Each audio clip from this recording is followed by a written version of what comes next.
Hi students, I'm in Fisher 110. I'm recording a small tutorial for you using Wavefunction Spartan.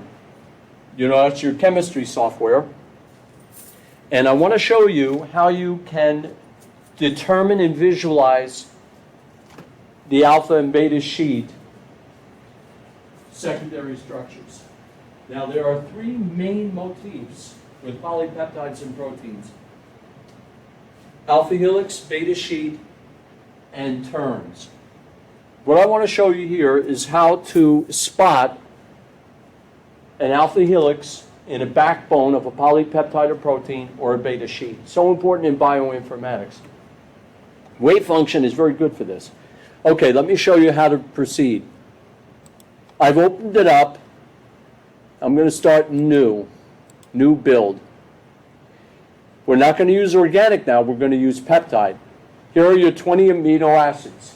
There is a major mistake here, and they have never corrected it. Right now we're selecting the large L, not little l, versus the large D. Now in organic, you know steering wheel, large L is S, large D of biochem, and organic is large R. Little l, levo, little d, dextro, those are very old terms for optical activity. Negative is little l, levo. Positive rotation, specific rotation, is little d. That is wrong to have little l and little d there. Now, notice alpha helix, Ramachandran plot in your textbook. There are two dihedral angles of importance to us in the backbone of the peptide chain. If a psi angle has a dihedral angle of negative 57, that's psi, and a phi angle of negative 48, those are classic values for an alpha helix. Now, your chapter in your book with secondary structure will point out that you have to have a minimum of 5.5 residues to see an alpha helix. Don't try to spot an alpha helix with 3 residues. You've got to have a minimum of 5.5, and then you'll begin to visualize it and say, yep, that's a corkscrew, a helix. Now watch what I'm going to do. We're going to click on sequence, and I'm going to take 5 glycines. 1, 2, 3, 4, 5, and then dump it on the screen. Oh boy. Now what I'm going to do with that is I'm going to go to model. I'm going to use tubes. I'm just comfortable with tubes. And I'm going to zoom out on that. Now, before we do anything else, I'm going to terminate this over here with classic physiological pH, C-terminal carboxylate, N-terminal ammonium ion. I'll click OK to end cap. Now, I'm going to make that a little smaller.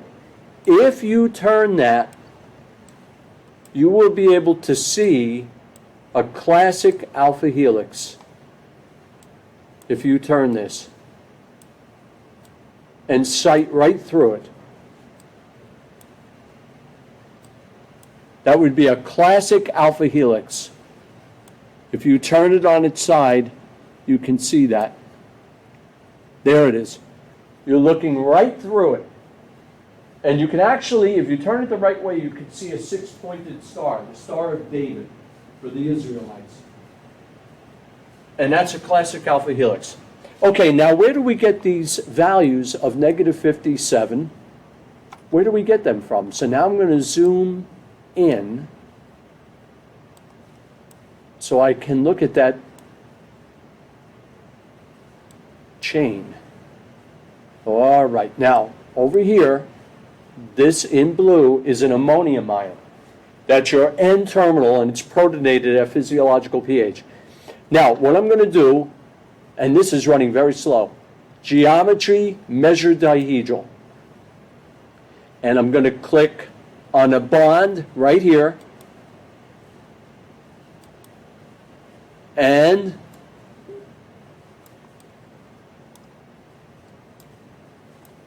this bond,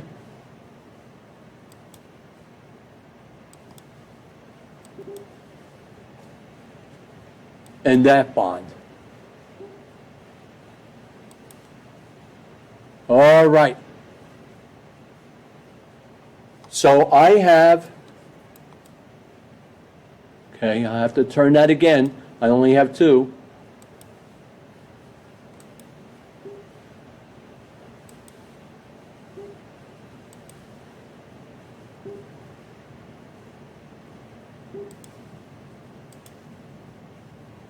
One.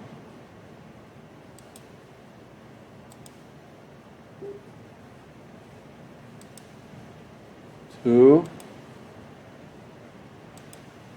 Running very slow. Boy, oh boy.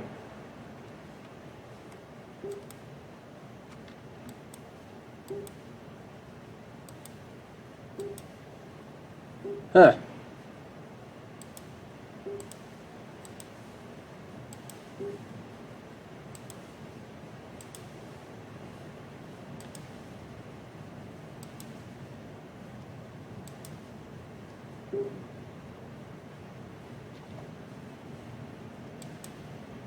Okay. There we are. I'm having a lot of trouble with this mouse up in the bunker. Now, can you see the four that have been selected? The ammonium, the alpha carbon, the carbonyl carbon, and the next nitrogen of the peptide bond right there. 4 consecutive atoms describes a dihedral angle. You see the -57 over here, lower right? That's the classic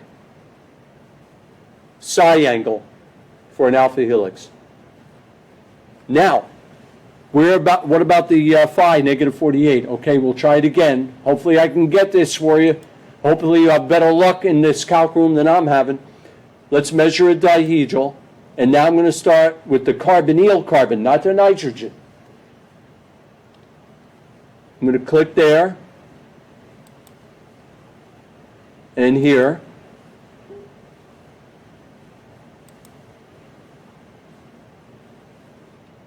And -48.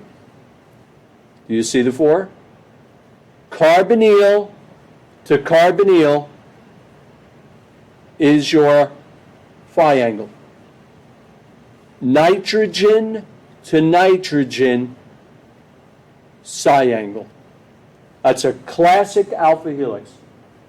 Now, if you want to model a beta sheet, then you would click on the beta sheet, and that would have angles of 135 for psi, -140 for phi. And this will help you with the Ramachandran plot. Beta sheets, as you're going to study, are flat. Silk fibroin is classic beta sheet.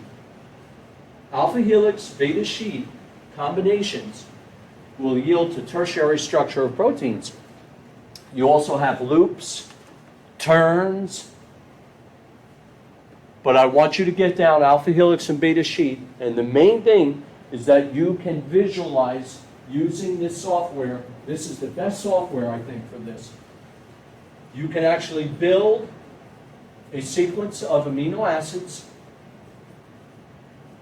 turn it, rotate it, examine it, then measure these backbone angles for alpha helix and beta sheet.